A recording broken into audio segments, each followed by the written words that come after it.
You know, there's a really fun technique that still photographers can use now called time lapse. And time lapse is where we are setting our camera in time lapse mode to where we can take any number of frames over a certain period of time in intervals that we choose that will help tell a story. So one of the things that I did is that a month or so ago, I came down for the Twins home opener, Minnesota Twins home opener. And I came down here to the ballpark because the Twins home opener, you know, that's the one day that the Twins are gonna for sure sell out the crowd, right? Because everybody's got baseball fever. So it's a good time for photographers to come down and do a time lapse. And I actually shot one frame every 5 seconds for 30 minutes. So I ended up with over 600 shots, and the exposure is set, so I actually had it on automatic because I wanted the light was changing over that 30 minutes because there were clouds going back and forth as opposed to doing manual settings, so my exposure changed. That's fine because when it all became in the time lapse, I don't care that it's changing because everything's changing.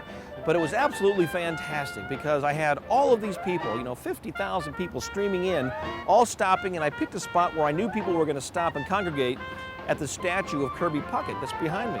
And it was just wonderful because as they came in, 5 seconds, every 5 seconds for 30 minutes, 50,000 people coming and going, it made for a wonderful time lapse. So the key about time lapse is to remember a couple of things. One, you know, you want to be on manual focus because if you're on automatic focus, every single time it picks up somebody, it's going to keep moving back and forth. I'm using a wide angle, so the wide angle allowed me to have a great depth of field and lots to view, get close to my statue, so that became my focus point, and then all of the people going back and forth, back and forth.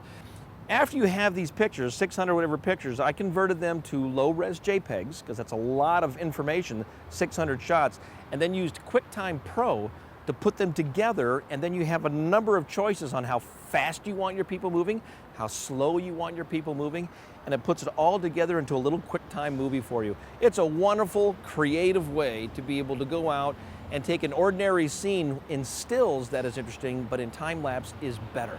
So go out and have fun. Just think of it. You need things that are moving. The more things that are moving, a sailboat race, a harbor where boats are coming and going, something like that. Pick your time, how long you want to be. Some people will do star streaks. They'll do it for 4 hours. It's endless on the variety of things that you can accomplish in doing these, but go out and have some fun.